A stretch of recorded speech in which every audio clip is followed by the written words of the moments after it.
Hey, Charley. Hello. How you doing? Yeah, I'm good. Great to be back here in the studio. Hello, everybody who is listening to this right now. Welcome to We the Poets, Season 2. Whoop, whoop. Yeah, we're so happy to be back here with you.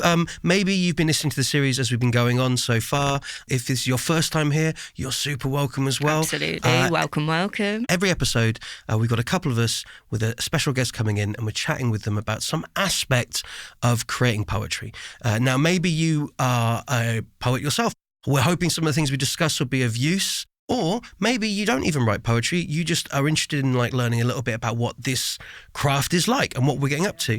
Or you're just here for the gossip and a bunch of mates chatting. That's equally fine.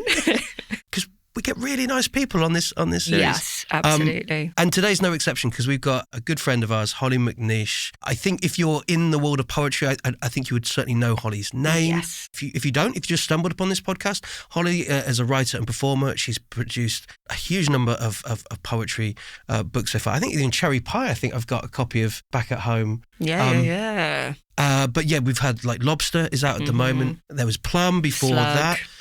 Slug. And Virgin's about to come out in October. Yeah, Virgin coming out in October. And also Nobody Ever Told Me, which is a combination of poetry and diary entries and kind of moves between the two types of writing really, really well.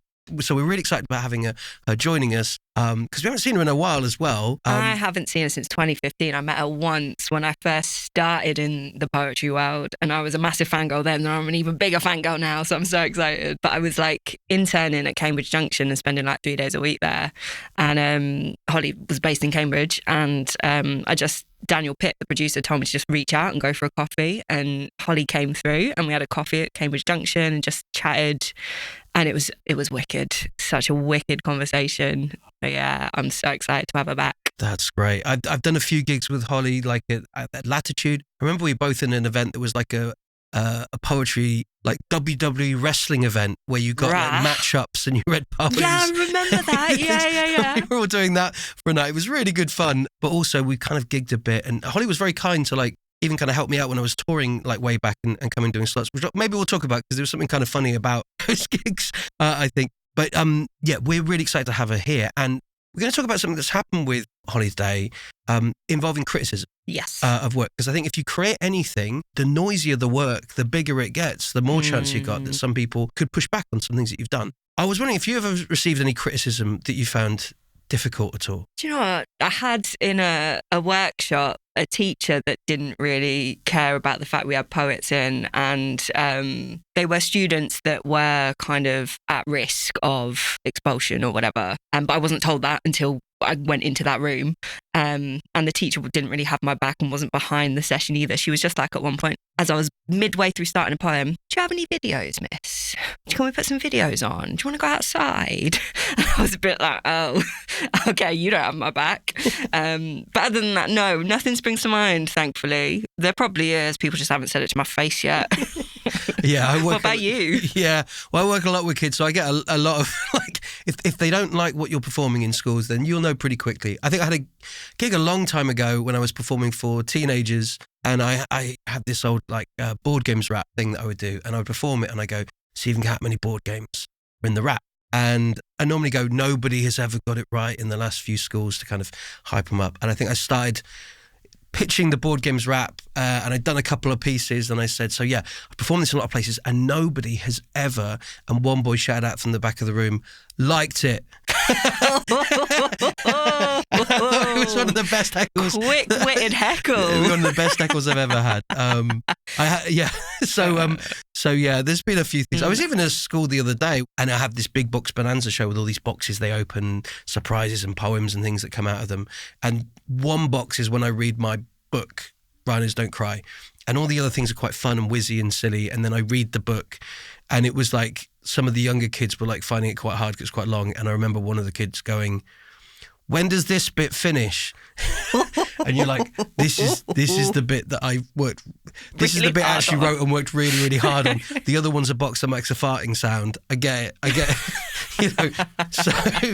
So yeah, I guess that was quite good. I tend to, criticisms and opinions are more just from passers-by in the street that judge how I look. Because it was a really sunny day yesterday. I had everything from, what is that, to, God damn, all in one stretch of walk. That I'm quite used to it these days. But that is probably where I get more criticisms, just in the street. Well, I think Hollie has received in the past some criticism. There was one moment that for us was quite big, I think, in the poetry world, where there was a review of her work at the PN Review by a poet called Rebecca Watts, and we're going to talk about that today. Yeah, I think at some point, and because I think some of the things in that review were quite. Personally, I think quite volatile statements for a reviewer to make. Absolutely. And I'm interested to see how she handled that moment. And like, what I think is like a testament to Hollie's character is the way she then put it on her website and gave her own commentary and didn't just kind of stay silent in the face of that criticism. I reread it last night and it riled me up again reading half the stuff that was said. But then also Hollie's kind of interjections throughout were just a really nice contrast to that and a reminder that actually those in power that share the reviews, that act like they have the authority, are just people with an opinion that's often misguided or in a lens in some way. Yeah, so we don't often say this, but if you want to stop listening to this podcast, might be a good time now to go and have a look at that review. The review was titled "The Cult of the Noble Amateur," which I think might give you an idea about the kind of the direction it's going to... A little bit of inference there. It's going to go in. And we would definitely recommend have a read of that review first. If you check that out, you might find the conversation hopefully even more interesting than it's going to be.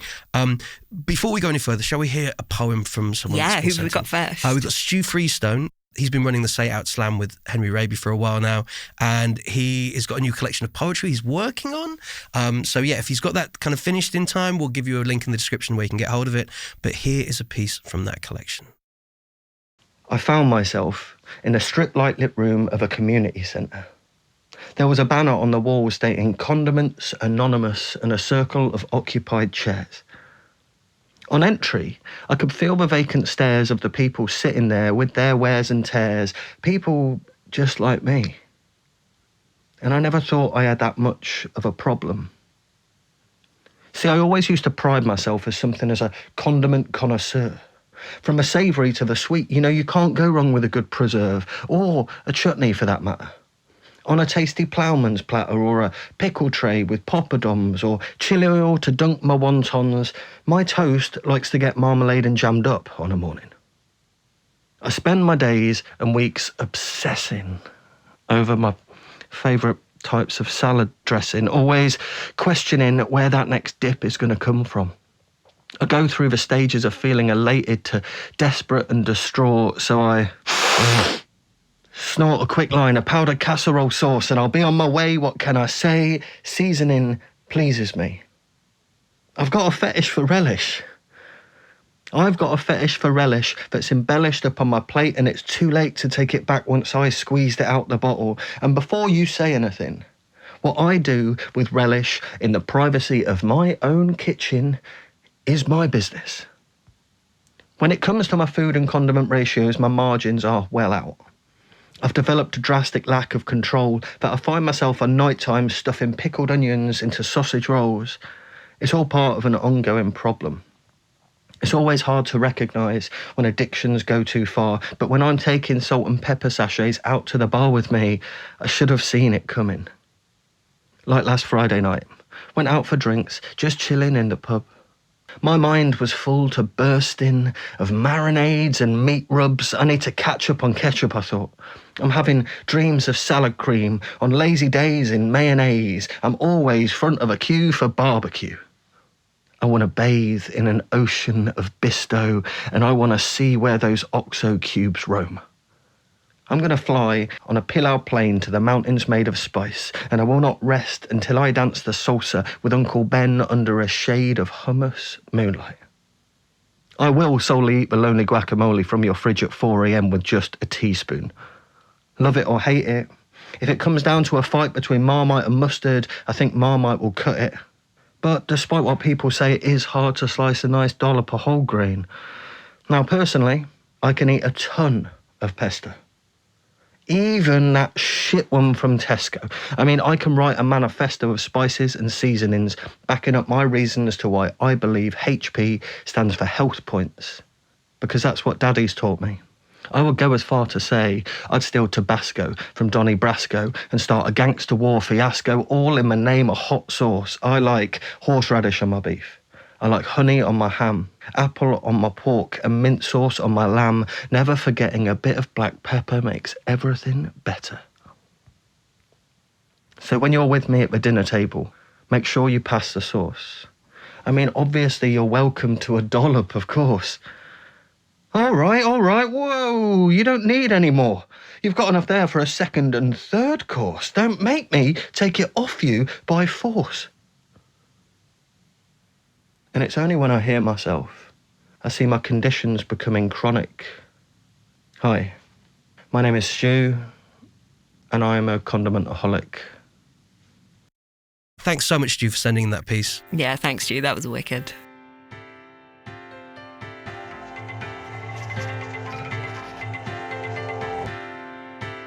Welcome back. I'm with Charley again, and we're really excited you've got Hollie with us. Hey, Hollie. Hi, I'm very excited to be here. How are you doing? I am doing really well. Yeah, really good. Yeah? I always sound like happy as Larry, really, when I answer things, but I'm doing well. Like, everything's good. The world, is personally, I've got nothing to complain about. It's all nice. I don't think I've seen you since before COVID. No. Sad, isn't it? Yeah. It's been too long. It has been too long, and the world is kind of fucked up. Yeah, it is. It's not going any better. That's why we have to keep fighting. I think that's why I feel like just to be like positive, just to do something kind of practical and then get on with trying to do little things to help. Yeah, I don't think sitting moping has ever really been my thing. I did a lot of that during the lockdowns. But here's the thing. But it's quite good for you sometimes as well. Don't get me wrong. Mm-hmm. I'm not saying it's not. So for you, I guess you tour a lot. Yeah. Live performance is such a big part of your salary. Of your salary, right? The lockdowns must have been like really tough in that sense. And you were one of the first people, because I remember you and Harry. Yeah. A couple of people were going out after the lockdowns. Yeah. And were touring. I was there going like, fair play. I was like, I've really enjoyed not having to do it for a bit. Yeah. How was it after lockdowns going out and touring around? It was weird, but sort of nice to get out, obviously. I do really like touring and I really like doing gigs. And I guess I was sort of joking about the salary thing, but it is my main income. Yeah. So it is sort of like the idea of loving it, which I do, but I do prefer sitting quietly writing poems. Like, I love doing that so much.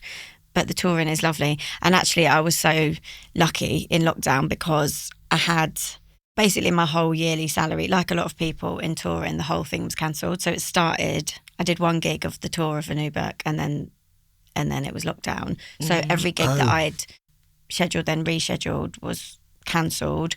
And you don't have a management company. I was doing it. You do all those bookings yourself? Yeah, I do all the bookings myself. So I had to like reschedule them all, but then it happened again. So then I was like, oh. But I was really lucky because I've just written a book, but I'd written it twice as long as it needed to be. So like the same week that all my gigs got cancelled, the publishers called me up and said, by any chance, would you be okay with us splitting your book in half? So it was like the two books I've written, Slug and Lobster. It was actually like one I'd written, but it was far too long. I love writing so much, and it was far too long. So they split it in half. So I sort of got like another book deal for like because they split it in the same week that I thought I'd lost win-win like 20 grand basically. So it was helpful, and the government thing that I just don't like talking about too much because it was the Tories, but I did get that was weird, wasn't it? With that, it was weird having a point where you go, I kind of feel, should I feel grateful for these guys that don't feel grateful to the taxpayers? I'd say, because it was their money. Yeah. That's how I get around it. You were talking about it in the car, but it was fascinating to just kind of listen about like how far in advance you plan all your gigs. Yeah. Like, I love it. What's the organisation like for that? So it's a very colourful spreadsheet. I did admin jobs for years before doing poetry full time, and I think it is very helpful to have been an admin assistant for like 7 years. But I organise most of them between like 8 months to a year in advance. So at the moment, I've got the next book's coming out in October, and I've got the gigs on sale up until like the 21st of March next year. I just like it. I hate being stressed. Like, I can't stand it. And I can't stand, like, the one thing about touring or performing a lot is that horrible feeling of selling tickets. And I'm really lucky. Like, I get loads of people coming to the gigs now and have a really lovely audience and following that do seem to come back again and again and bring friends and stuff. But the idea of a gig going on sale a month before, like, I can't even. And I hate, the idea of sort of pushing a gig like more than once a week and saying to people, please come, please come, please come, please come. And that's all that's going out on social media or email marketing. I don't want to do. So yeah, I just love it. And this is like a really embarrassing thing to say, but I might as well share it because it's like, but sometimes if I'm really stressed, like before bed about work or because you constantly have to keep, it's not like, I think there's lovely things about being self-employed, and I can build my whole work around basically my family life and mothering mainly, which is amazing. It's like literally my friends will say that they want to go somewhere, so I'll organise a gig there. Or like my mum, there's certain festivals, Cheltenham Literature Festival, are you doing it? Are you doing it? Are you doing it? Because the green room's so good. So I'm like, there's pressure to do certain like cities and certain gigs. Or like, are you doing the gig again? There's like, I organised a tour around Wales, and I only organised it around, I wanted to go to Wales, but specifically North Wales, because there's this place where there's like trampoline nets in caves under the ground, and I've wanted to go there. Wow. It's quite expensive. And it's like a long way from my home. So I organised like 5 gigs, honestly, around these trampoline nets. That's amazing. And then took my daughter. She's older now, she sells the book, so she's making a bit off me. But sometimes at night, if I'm thinking, I don't know if I'm really behind on work, I just go on a gig, and some of the venues you can see the seating, so you can see how many tickets they've sold without having to contact them. So I go on to the one that's like in a year's time, and I'm like, look, it's all right, Holly, there's already like 40 tickets sold. And then I go to sleep. Yeah. Really cool, huh? I love doing that. I was doing that in the lead up to my work in progress of my show as well, logging onto the Key Theatre. I've probably got it bumped right up Google search just because the amount of times I was clicking on it, looking at that seating plan. Yeah, and it is quite nice too, because quite often there's like seats on their own, and I really like telling people online, like, poetry is all right to come on your own. Or telling them, like, for me, I'm not going to ask you anything, I'm not going to do anything. Like, if you want to, it should be fine to sit on your own. Yeah, so I love organising the gigs though, but I just don't like anything last minute. I'm pretty geeky, like I've always been like that about everything. I'm not very good with like I'm not very good with the sort of events when they try and make you do something different. Like, I've done a few gigs where they're like, oh, we've got this idea, so I've been putting like a canteen in a school. It's like, cool, you're going to force my poems on school kids that's their only break in the day. They want to eat their lunch. Like, I just don't, I feel like sometimes I don't love poetry enough to believe that anyone wants to hear poetry unless they've specifically come to hear poetry. Like, the idea of forcing it on people in random places. I don't mean if you're like, I love it when people have, like in London the other day, walking down the river, there was someone with a typewriter and you could go and get a poem like that stuff. Absolutely love it. Poem written, like in Sheffield, there's a Simon Armitage poem on the side of it. Beautiful, absolutely beautiful. But there was one in France where we had to go on a public bus in the morning and read poems to people that didn't, like, they were on a morning commute. So you had to hop on the bus whilst people were having their morning commute, and just approach them and... No, just loudly on the bus. That was the like community engagement, to get poetry out to people who need it. This idea, I was like, they don't need it. That might be their only half hour of quiet in the whole day. And it's in another language. It was in France. Right. Like, I was reading it in English, and this guy came up to me. There was like little bits in my poem in French, and then most of it was in English. And he was like, very nice, love. Didn't understand a fucking word of it. but you could just see people's faces. And I get scared of that at gigs that they've literally paid £15 for a ticket, that they're still sitting there, or they've brought someone that doesn't want to be there. And I'm just staring at this person thinking, you hate me. You hate the poems. But doing it on a bus, man. Yeah. I can't. What these people really need no right one now. loves poetry that much. Yeah, no what these one. people really need right now is my voice. It's my whiny Reading accent reading a poem to them in their morning commute. It comes back to what you say though about choice, right? Like I'm all for art in non-art spaces, but it has to come with a choice to engage or not. My dad's always said to me, don't give someone something unless they've asked for it. He's like, they won't value it otherwise. So if they've not asked for a poem, don't give them a poem. And I was like, okay. And I used to find myself sometimes, you get quite drunk at a music festival. Back in there when I was younger, or at a bar, and you go, I write poems. And then you get to the point, you go, oh yeah, it didn't go down that well. I don't think they really wanted to hear it. I feel like I don't need to say this, but I sort of want to. But I have never at a festival said to someone, can I read you? No, I haven't either. I just want to put that out. No, me neither. I feel like I was like, people might be listening to this thinking, yeah, everyone's done it. I have not. Thank you, Holly. I haven't either. It's the only I've had people do it to me. It's the man on the podcast you seem to have this. Maybe. But to be honest, mainly, like I only started doing poetry readings when I was pregnant, really, was when I started out. So I've most often had a kid with me. So at most festivals I've not been drinking and I've been in the sandpit. Like Latitude, I'm thinking, I don't think I've seen any of the festival apart from the sandpit. What makes it so great? Just the size? Huge. It's just huge. To be honest, what made it so great was probably that it occupied my daughter for like 4 hours. Amazing. While I just sat in the sun and listened to music, and she was really happy. You were saying in the car, the childcare is tricky. Is that like the trickiest thing about coordinating at all? Yeah, that's it. Like that's. I mean, the rest of it's tricky, but compared to that, I think is nothing. And that's from someone who's, lucky with childcare. Like I live really near her dad. We're not together, but he tours a lot as well. Yeah, so like he's there if I'm going off on tour, and if not, my mum's like 2 hours away. His mum is like 10 minutes away, and then I've got about 3 friends that will come and just stay in my house that are like aunties to my daughter. But I think for the last 10 years has been doing gigs on a Wednesday and Thursday. So the idea of going on tour, I haven't done until this year, really. It's been because Wednesday and Thursday, on the days that she's normally with her dad, those are the days that I tour. And it's funny because a few people have been like, that have started up doing poetry gigs have said, you normally do them on Wednesday and Thursday. This is only 2 people that have said it, but I thought it was funny. Are those the best days would you consider for poetry? I was like, no, Friday and Saturdays obviously better.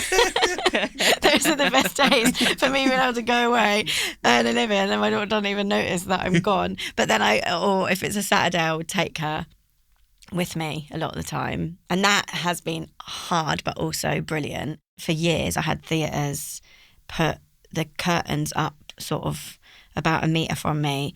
I'd set up a table behind the curtain. I'd put my glass specifically at the back of the table next to me on the stage. I don't know why I was so obsessed or made to feel so obsessed that I had to make the audience think, while I'm reading a whole book about motherhood, that I have no child with me.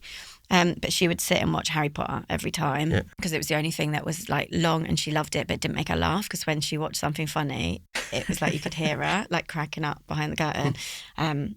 She'd watch that with headphones on, and I could just like check and sometimes like, grab her hand. And then after gigs for years, because she was so good sitting there for like an hour, and then at book signing and sometimes like wrote things on the books as well, I was like, we can play whatever you want. And she wanted me to be a horse.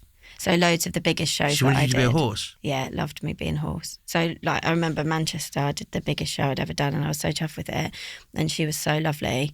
After that show, I like left, and I saw loads of people like having a drink outside with their mates down the high street. And they were like, oh, Holly, you coming in? And I had like my kid with me, and we went back to the hotel, and I was just a horse for like 2 hours.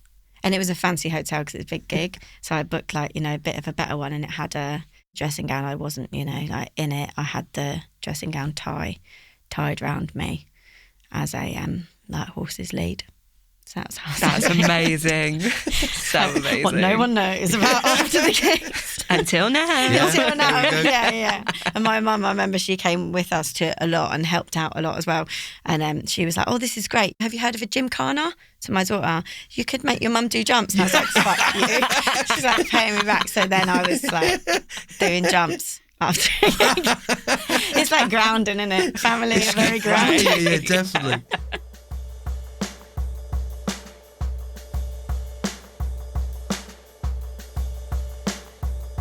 Well, if there's anything you've heard so far as we've been chatting that's maybe inspired a poem in you, maybe you have to be a horse sometimes, or maybe there's some things you have to juggle, right?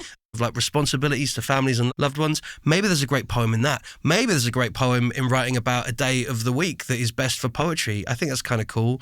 Some people say that like certain times of the month, right, when there's a full moon, are pretty good for partying. So maybe there's a best day of the week for writing or listening to poetry. I don't know. Maybe there's a worst day of the week. What do you think? If you've got anything you've written inspired by anything that we've talked about in any of the episodes so far, we would love to hear it. Send it over to mark@wethepoets.com. Well, actually, Chris is looking at me in the booth. He doesn't like MP3s. He's shaking his head. He's not a fan of MP3s. They're a donkey as far as you can say. Go for a full horse of a WAV file. Send it on over to us. We promise we'll listen to every single piece and we'll try and get some pieces in the show as we go on. Holly, would it be all right to share one of your pieces? Is that all right? Yeah, that'd be lovely. I'm feeling sorry for donkeys now, to be honest. Maybe I was being a donkey. I'm going to say that next time that I was a donkey. It's better. I'll read a poem that I haven't read before because I feel like that might be a good thing to do, a bit of a nervous one. But this is from a new book that's out in October, and the book's called Virgin, and it's all poems inspired by basically my hatred of the idea of virginity, this concept of purity and virginity and stuff. But this is in the section of love poems about things that I love because they've happened again and again and again, and not because something's new or untouched or all of this sort of trope. And it's about food, because that's pretty much what I love the most. And how my family show each other that we love each other. It's called I Know Exactly What You Mean. You send a photo of your breakfast and I love you. I send a photo of my breakfast back to you. In the past, perhaps a letter, but now it's pear cut into pieces beside a slice of toast and butter. I know exactly what you mean. And in the evenings, my mum would bring a plate of sliced up apple and a pile of salty crisps. And in my bedroom, with my homework laid out across the carpet, I would thank her and I would eat it. And she loved me, and I knew it. Now it's me who leaves a cup of tea and crumpet in my daughter's room, and each day after school we say nothing for an hour, but the plate is always clean, and I always make more dinner in case my friend pops round for tea, and so does she, and we all know what we mean. And if you were here tonight, I'd cook and you'd wash up. For now a selfie of you twirling some spaghetti is enough, and later before bed I will take her up some supper. And I remember how my grandma used to sneak us in a nighttime treat as we sat next to each other on the armchairs watching TV, drinking warm milk mixed with brandy, and she would pass me 2 tiny squares of chocolate from the plate, and I always knew exactly what she meant. Beautiful. That's lovely.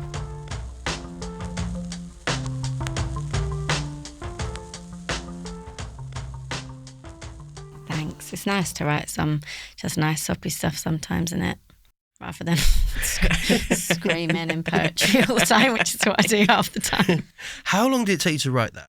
I think it took me about half an hour to write it, but then I've done about 10 edits on it.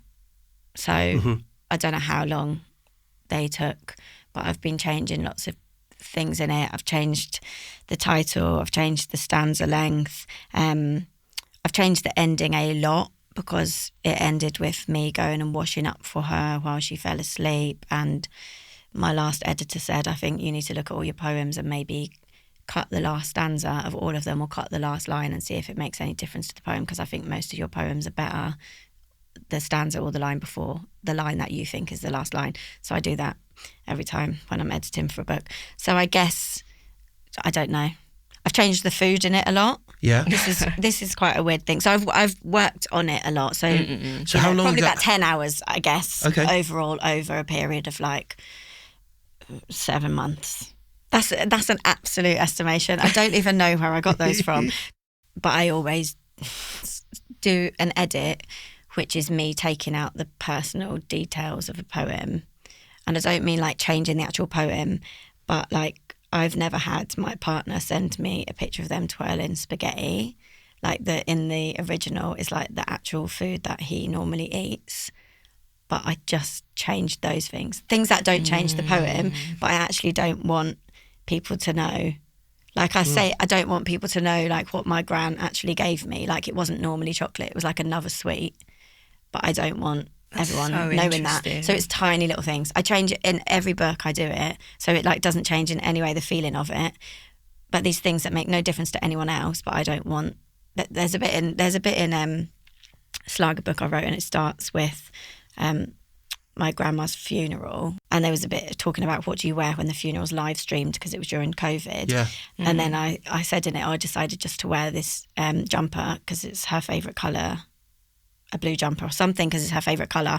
Can't exactly remember the lie, but it wasn't.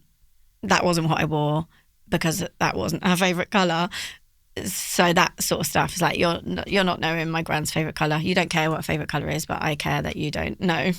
Okay. So I do little changes like that. Yeah. That's so interesting in terms of how like you're still being super honest, but then you're protecting yourself at the same time. Yeah. I get this really weird feeling. Like I want people to try and imagine, and they're putting their own thing into that anyway. Like no one I don't think is reading that poem and thinking, oh, that's so nice that Hollie takes her daughter crumpets. They're thinking, oh, hopefully, I remember my whoever it was that gave you a biscuit or whatever. I think people put their own thing onto it. Yeah. And the idea of someone in their head being able to visualise my daughter actually eating what she eats after school. I don't want you to be able to imagine exactly the scene. So Yeah. Weird. No, I think we had Harry Baker was on, and he was talking about, he wrote a poem about for his funeral. Yeah. And there were very kind of personal things that he'd thought about, and he said he found he didn't dislike it too much, I don't think, but he said it's difficult. Other people were reading that poem at other people's funerals.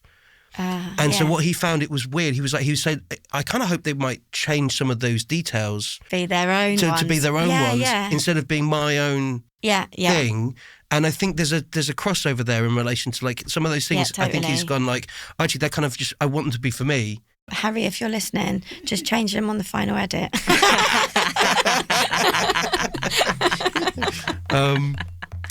That's fantastic. Thank you so much, Hollie.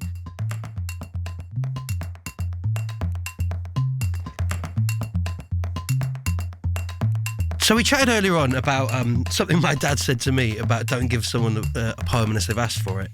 Basically, shut up, Mark. I have not followed that advice. I used to give my mum one for her birthday every year. Right. Has there been any like really good advice that stuck with you guys at all? Something that's come to mind is kind of related to what we were talking about earlier around honesty. I think two things, like that whole concept of like the death of the author, and then like once you've written something, it no longer belongs to you in the sense that people take from it whatever they want. But I remember having a conversation with Talia Randall years ago, and she was saying like the audience don't necessarily know what's true and what's not, so don't let that hold you back. And I've kind of tried to hold on to that around what levels of honesty to kind of go into. Yeah. I feel like I've had so much good advice from so many different people. I think that's why I love this, or like the community around poetry and around writing. Like I've had advice about gigs. I've had advice from like venue managers that have called me up and said, oh, you did this split last time and you've sold this many tickets, so this time you should do this split, as in like ticket split with the theatres. Like editors, very helpful with the poetry, like I was saying, things like check your last 2 lines, check your cliche, just like really good advice. I think the one that sticks with me when I was nervous for, reading poems out in front of people is that my mum said, like, what's the worst thing that can happen? Like, someone doesn't like a poem, and she's a nurse, and she said, if I mess up a smear test, it could like really hurt someone. But if you do a poem they don't like what's the outcome? It's a little bit gutting, or and I think of that every time I go to do a gig. I'm like, you're just reading a poem, man. You're not doing a smear test on anyone. That's my advice. Imagine you could combine. I don't think you could combine both. To be honest, after COVID, there was a lot of people that said that they couldn't get an appointment to get their IUD devices. Is that how you say it? I don't know. Out. And I was saying to my mum, maybe I'll do a gig and you could do like a clinic next to it. Yeah. We never did it, but she's retired now, so I don't know the legality of it. But I thought it was a good idea at the time. That's audience development. Would have been first. I think. Does anyone need a coil taken out or put in while I'm reading poems about being a mum? Well, you said, I mean, what's the worst that could happen, right? You write a poem and someone doesn't like it. I suppose. Yeah. Or you forget the words, or whatever. Or you could write a book, right? And one person might not like it. Yeah. See where you go. Yeah, smooth segue. Or, I think more than one, but yeah, nice. Gentle.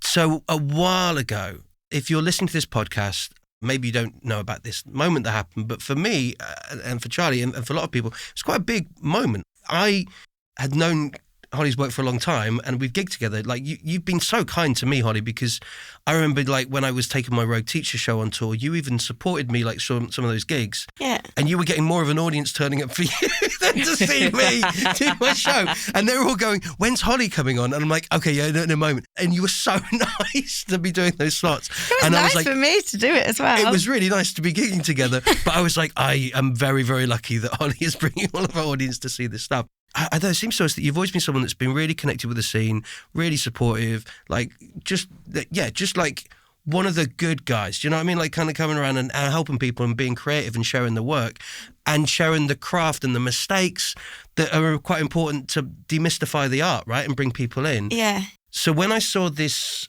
review of your work in the PA review, I was shocked that someone like could have such... Like, hate it strikingly, so much. Like, hate it so much. This review was by a poet called Rebecca Watts.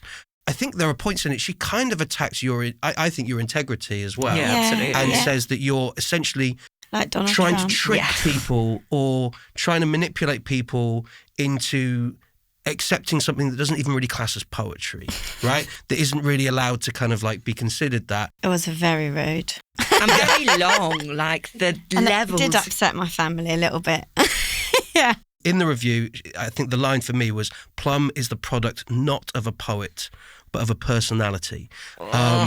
So the idea that someone who's working as a poet and gigging and performing poems and is part of the scene, being told by another poet that they're not a poet, that line for me I thought was really quite shocking. This happened a while ago. Yeah, it was. Yeah. And I can't remember exactly. I do remember being compared to Trump. But it was something like dismissing people that come and enjoy it. And then, I think the person that wrote it was so angry. She's a very good poet as well. Like, it's funny that you did this today because I, about 2 weeks ago, bought her book from a little gallery, fruit market gallery in Edinburgh. And it's really good. Like, I like her poems and she seems like a nice person. But you've never spoken with her? No, I did see her in front of me. I went to see Simon Armitage do like a free lecture with my mum and my boyfriend. My boyfriend got tickets, and me and my mum had actually been to like a gin tasting thing that I got her for her birthday in the afternoon. So we were a little bit slightly pissed. My mum was more upset about the article than I was. I was upset about it. The thing that annoyed me the most, I think, was that it stopped me enjoying writing for a while. And literally since I was like 5, I have loved writing poetry. Like, loved it. It's been the one thing, like everyone's or hopefully everyone's got something that they do to like relax or to get anger out or whatever it is. And mine has just, for some reason, always been poetry. And I was sort of thinking of my little self back then and my teenage self, like writing outside a nightclub when I didn't get in. Yes. Trying to convince myself I was happy to sit outside and not have like sore heels in the morning. And as I was writing, I just kept having things from the article coming in. And I was like, oh no, you are like, who do you think you are? Like, you are shit. Like, why are... And I think that was what pissed me off. And I really worried because I've always been so meticulous about like, I'll never take an advance for a book if I haven't written the first draft already. Like, I don't want someone to be waiting for me to write poems. I don't want it to feel like a job. It's like a hobby that I've loved all my life. And the idea that somebody could say such like, criticism is so good. And I totally... there's such a place for it, but it wasn't. It was like too far. And I feel like, I don't know how it was commissioned, the article, but I feel like it was quite clever for the like older man who runs PN Review to have that written by a woman my age who's also a poet with quite a similar background to me. Yeah. Or maybe she wanted to write it, I don't know.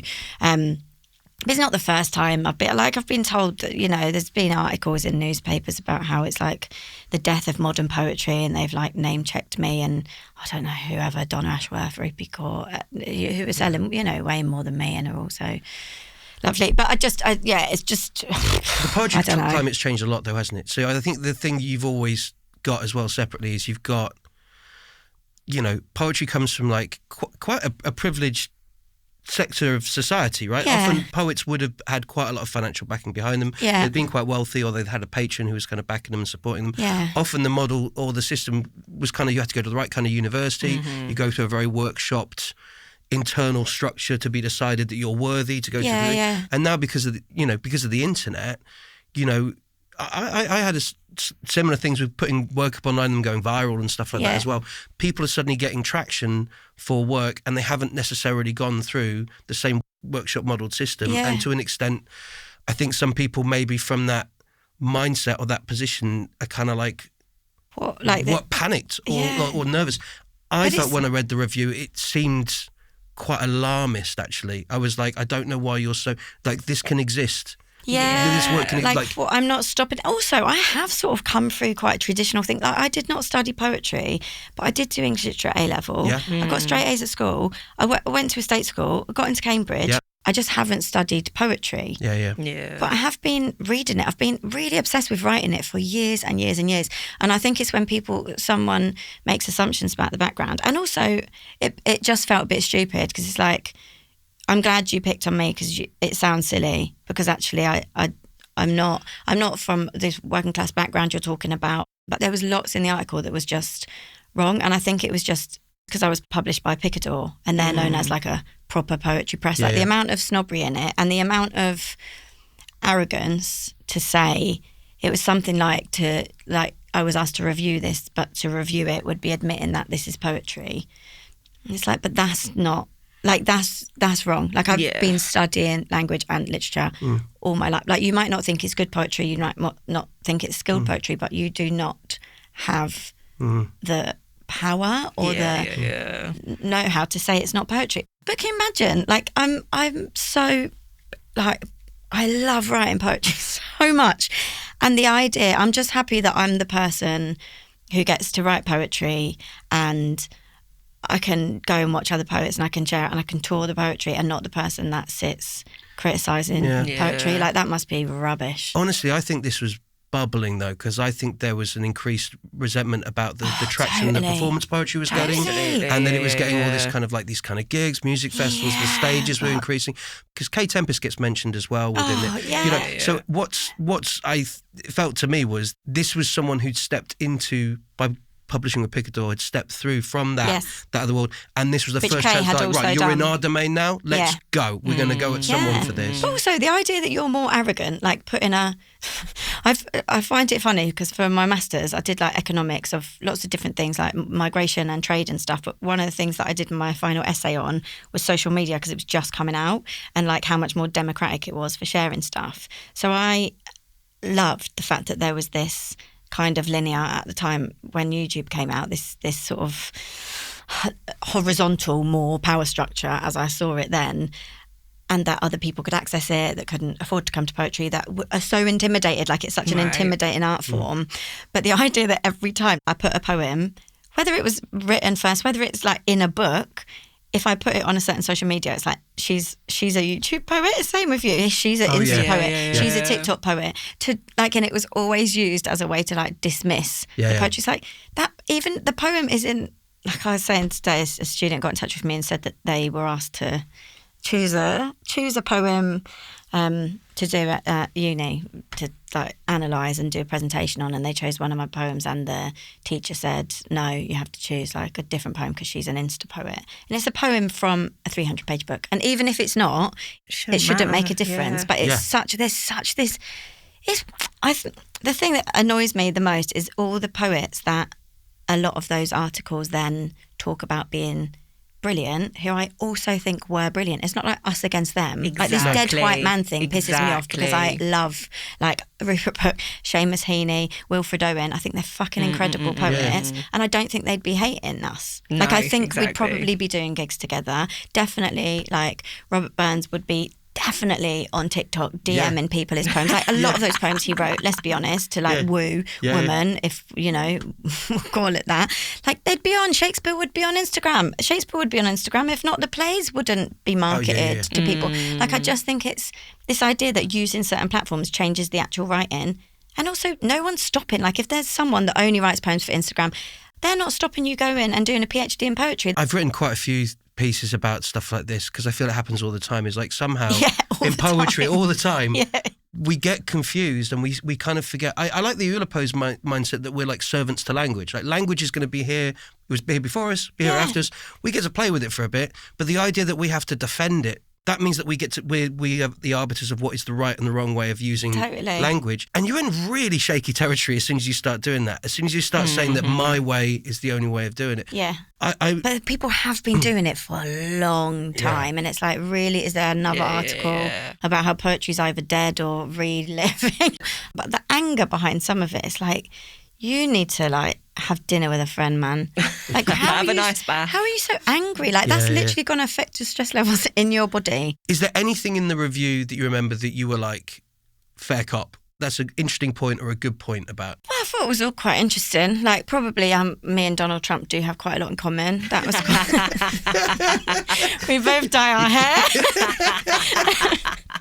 There's one line in it, because I was trying to find something from it that I could use on my tour poster, because there was a line in it where it said every poem has a message. And I was like, first when I read it, I was like, how rude.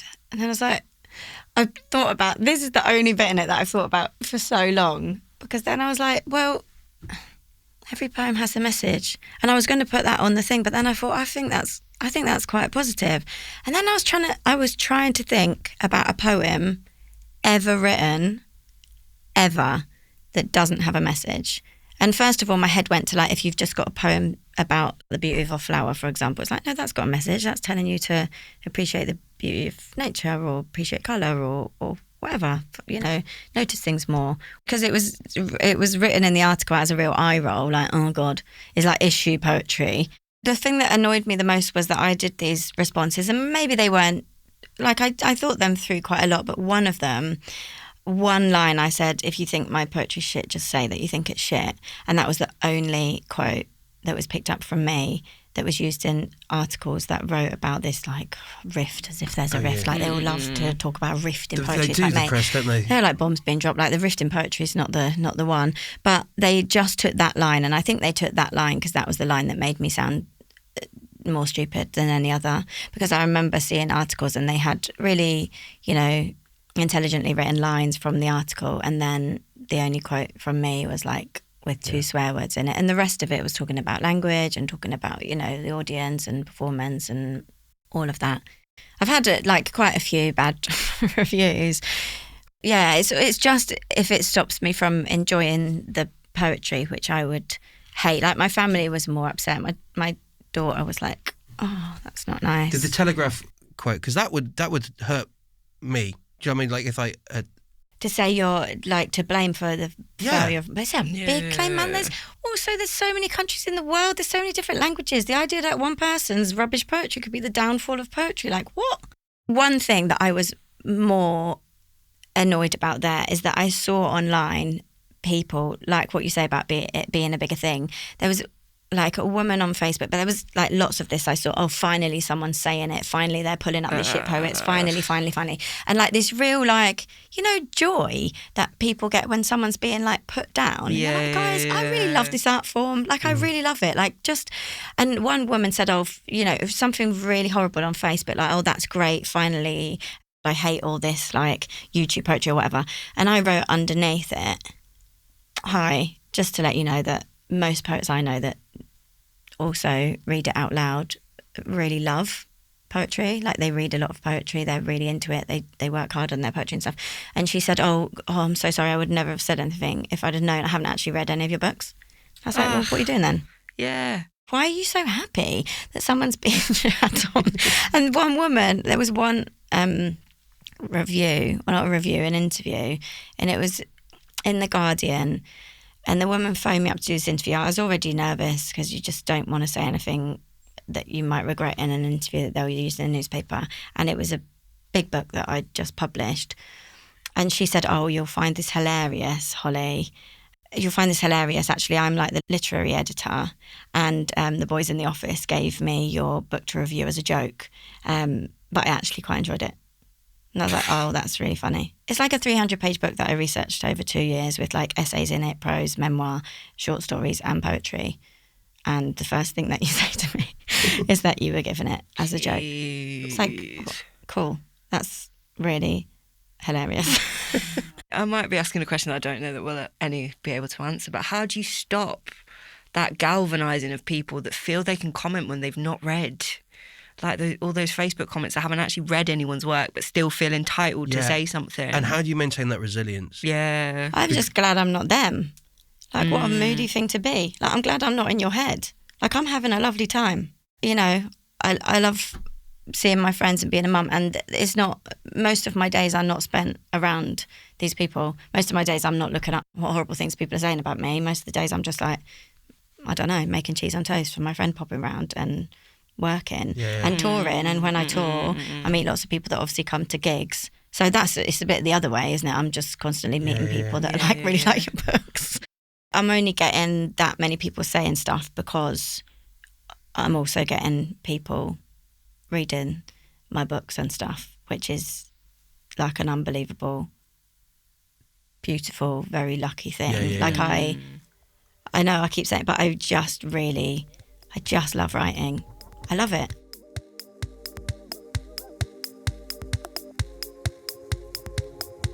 The thing that annoys me most about it, I think, is I really like simplicity, and I feel more and more bored of people that act like writing something simple is easy, because I don't think it is. And I hate saying stuff like that because then it makes me feel like an arrogant twat, basically. And I'm not from a family where we, talk about things that we think we're good at. But I've been writing for years and I edit meticulously. Not always. Sometimes, like with poems I've written at 3 o'clock in the morning when my daughter was 2, I didn't want to edit them because I wanted people to see what I had written when it was 2 o'clock in the morning and I was really tired, and the whole point of that book was it was a diary. But I edit so much, and the way that I've always written essays, I've been obsessed with simplifying stuff, like through university and studying foreign languages. But I love the idea that there are, roughly 200 words in every language that are the words that you use the most. And I write the way that I would want to communicate in the way that I think. And I love that. And I think so often, I think Don Ashworth's getting it now because she is selling so many books and she's so lovely. And I invited a few friends over the other day for the first time ever for Burns night, and I made this Scottish feast, I thought, and asked them all to bring a poem, and they were absolutely shitting themselves because they don't it's not normal in my friendship group to do that. And one of them bought Donna's book and read 2 poems out from, and hearing those poems in a friend's voice who has taken so much from those poems, and the poems were beautiful and they were so simple, and one of them was like 6 lines long and summed up about 50 years of her feelings as a woman, and I just thought she gets way more hate than me, probably because she's much more popular. It's not easy. It's not like this. Yeah. It's not simple. It's not like, and the poems that I've written that are like 4 lines that look the simplest, some of them are the ones that are taken way longer than other ones. Yeah. I think people are just working on different stuff. It's so weird to like worry about. There's an it so irony there much. as well, and it makes me think of it because it's GCSE time.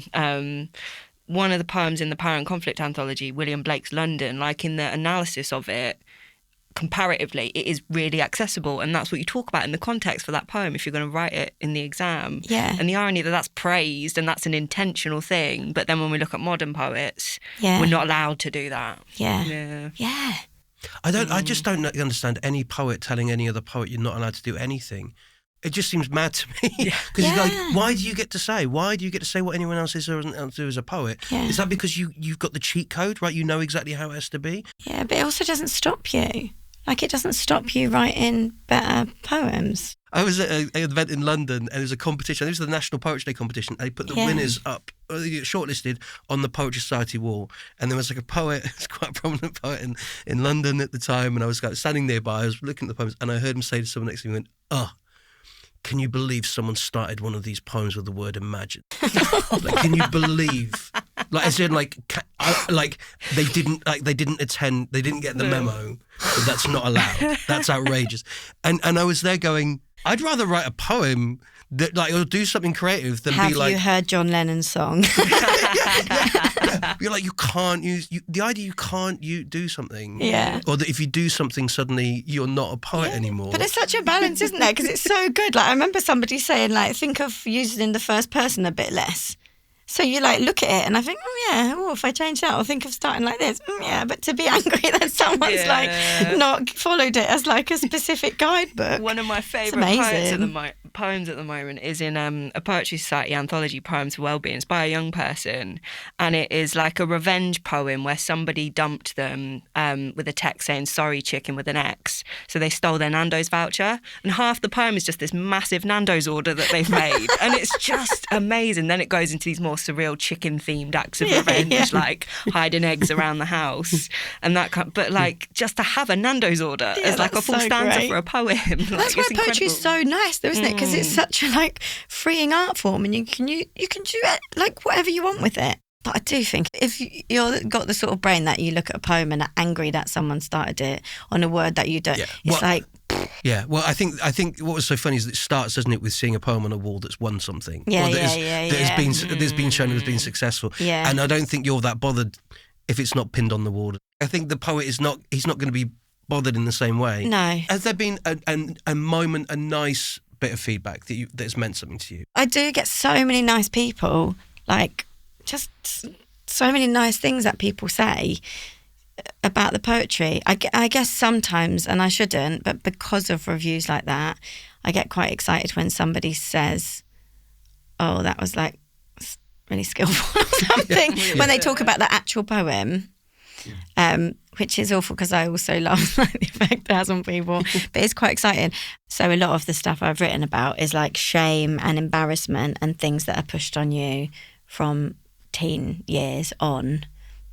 And I really like it when there's someone who is like that age who says, I really hate saying it because I sound like but who says, I found your book and it's been really helpful for me not to feel like I need to be ashamed of my body, or who actually has to think about what pleases me, or what in terms of like going into like sexual relationships or anything like that, rather than people, which I quite often get saying, oh, I wish I had this book in my 20s, but people that are like, I'm 21 and I've just read your book and it's really, like, I think that's what I like. And that's also a reason that I think social media is so important. But it's amazing having things online that younger people can access on their own and not be embarrassed. Like, saying that you're into poetry is sometimes embarrassing. Not every friendship group's like, oh, cool. That sounds great. We'll come to a gig with you. Yeah, I'll share a little brag, just because it's quite fresh. So last week I was in a school in Oakham, and it was a classy year 9s, and I was going around like reading the poems at the end of one of the sessions, and it was a teenage boy, and I like hyped up his poem. I read it. Oh, this is really great. Your use of repetition is great. Blah blah blah. And he was like, "Oh, that's like the equivalent of Ronaldo complimenting your football skills. I've just been complimented by the poet." And I was like, "Oh my god, mate, you have filled my ego. You have no idea." That's a quote for a tour poster. Right. Yeah. It's going on my bio.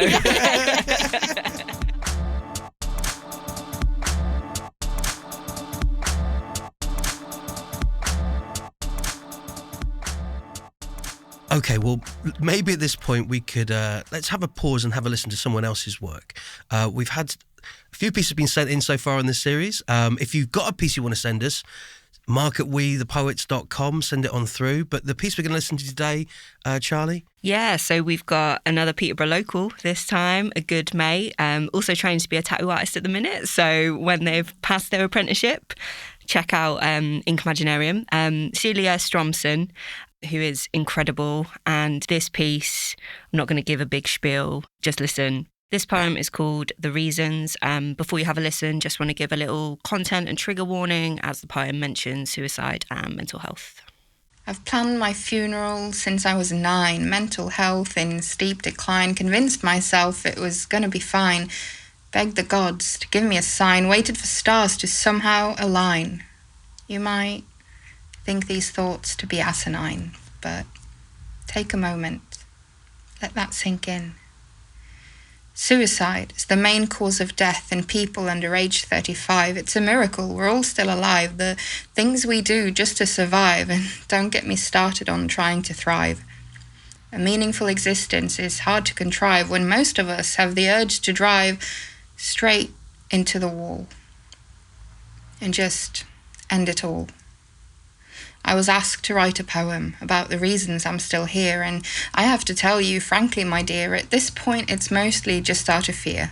Not wanting to leave them in grief so severe, I wish I could say this and still sound sincere, but one day I might just disappear. For now, though, SpongeBob in bed in our pants, dirt under my nails and touching plants, muddy walks with an overjoyed dog, a fresh punnet of strawberries, therapy, so much therapy. Our idiot cats, how dumb they look when they drink from the tap, his hand in my hair, his hand anywhere. Creating art and poetry and, again, so much therapy. Watching the crows play on our lawn, calls with my sister an hour long, watching my nieces and nephews grow up, my favourite tea and my favourite cup. The light in a friend's eyes when he reads me something new, being on stage and talking to you, touching him, touching anything. Books and games and D&D and all that therapy. Sparkling water on a warm day can keep the darkest thoughts at bay, at least for a while. I know I have people to catch me when I fall, people who always pick up when I call, and I know my life isn't bad all in all, but sometimes I feel so incredibly small. For as long back as I am able to recall, the idea of death has made me its thrall. To die is more likely than being born. But while I wait, I'll keep pondering life's futility, marvel at that same life's fragility, grasping for any chance at stability, battling the fact that statistically, viability isn't for people like me. In a world where worth is through productivity, I lose myself in my creativity, finding ways to mindfully be. And again, so much therapy. If you struggle, don't do it alone. There's help for us all. Just pick up the phone. Thank you so much, Silje, for sending that through to us. There's a lot going on in that poem, right? You were smiling at different points with the rhymes as it kind of progressed, Hollie. Yeah, I was just smiling. I really love poetry, and it's so nice to be reminded of that as well.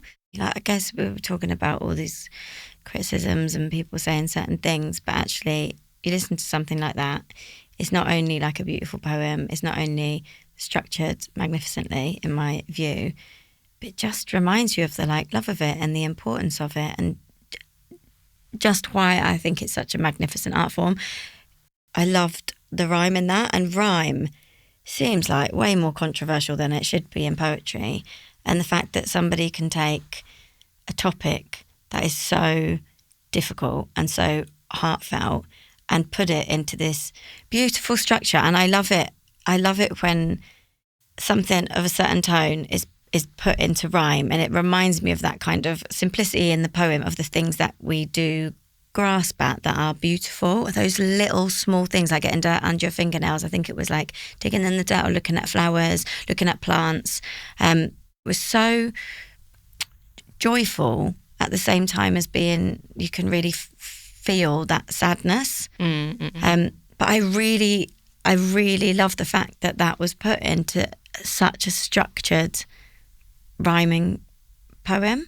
When there's a straight rhyme, it makes me feel calm. Not just nursery rhymes, I don't mean in a babyish way. I just mean that kind of calmness at how beautiful language can fit together. And the poem also made me want to do more to help people, but also just appreciate the little things that the poet talked about in the poem. Yeah, it was gorgeous, wasn't it? It kind of cradles you, the rhyme, and the repeated refrain of the therapy coming back as well. As it gives you things to think about. It gives you there's a message. Honestly, there is a message. Every poem has a message. I think that's just a general statement about poetry. But you can take your own messages from it as well as it's going on throughout. Like you don't have to. There's all these little offshoot messages you can get from it, and these things to kind of take away and think on it as well. One of my favourite bits in it was about, like, there was a lot of touch, but then touching anything. I was like, that's it, touching anything. I loved that because all the other images were quite specific, which I love because it paints a real picture in your head of these beautiful things that you can love, or that sadly you're like sort of grasping at to love sometimes. But that idea of just touching anything, it's like that. Sometimes you just want something like palpable, don't you? Yeah, it really reminds me why poetry is so important. I love poetry. Anyone that sees a poem and gets moody about something about it, you need to check yourself. Preach. Thank you so much, Silje, for sending it over to us. And yeah, again, if you've got anything you'd like to send through, maybe inspired by any of the conversations we've had so far in this series, we would love to hear it and we'd love to play it. Send it through to mark@wethepoets.com. Thank you so much for coming in, Hollie. Oh, thank you. It's been such so a joy. nice. I've loved it. Thanks. Yeah. What's next then? What are you up to next? So next I've got, I'm doing a little bit of touring, last sort of tour of paperback of Lobster, which was my last book. And then I've got a new book coming out in October called Virgin. And then I've got a tour until like the end of March. And then I've rescheduled my whole touring life because my daughter's starting GCSE sort of stuff. So I'm not doing springtime touring anymore, I guess, for 4 years. But then I've got a French translation coming out after that, so I'm gonna concentrate on trying to learn the poems in French to read them in French. Yeah, I remember that. Yeah. Have you translated them as well, or have you got an external translator? No, there's an external translator who's amazing, and there's a new one for Lobsters being translated. So Slug was translated, and she was amazing. And then, so I've gone through the poems, change it, and then I send it back to them, and then they look through it, and if I've made it sound too like English again, or like it's not, then they'll say, oh, this doesn't quite work, but this is fine. I think that's my favourite thing that I've ever done in poetry, is like working on these poems. And like sexual references and swear words are the hardest things, like teabagging. And I had a poem with teabagging in it, and that was translated like in a sexually sipping a cup of tea or something like that, and I was like, oh, that one's not, so I underlined stuff that wasn't correct in the translation. Then we had these meetings and I was like, well, and they were like, so what's teabag? And I was like, well, is this metaphor for dipping testicles in a mouth like teabags in a cup of tea? They were like, oui, ça n'existe pas en français. I was like, that doesn't exist in French. I was like, cool. Just working around that. Going off on a massive tangent, but you just reminded me of a hilarious story of my dad. So my dad's the kind of person that if he learns something sordid, he will just tell people. And he found out, I don't know where he found out, but he found out what teabagging meant. And we were around our next door neighbours for Christmas. I was probably like early 20s at this point. And he just announced to the neighbours, do you know what teabagging is? And then explained. I was just like, oh my God, Dad. I love that we've got such a specific like British metaphor. Yes. Like it doesn't exist in any other country. Like that is a tribute to British language. Amazing. Well, if you want to write about teabagging and send it to we will defo play a poem about teabagging at some point. Maybe on another not suitable for work episode that we've got. Thank you so much for coming in and joining us. It's been so lovely. So nice. I think all that is left is to wrap up. So just want to say thank you so much, Charley Genever, who's joining me here. Always lovely to work with you, Charley. Likewise. We got Chris in the booth who's giving a little wave and a little smile over there. He's happy with how it's going. We've got Hollie McNish as our special guest here. Thank you so much for coming and joining us. Thank you so much to Stu Freestone and Silje Stromsten for those wonderful poems. And thank you, Arts Council England, for supporting this podcast with public funding. And thank you so much to everyone who has listened and joined us for this episode. We will catch you again soon.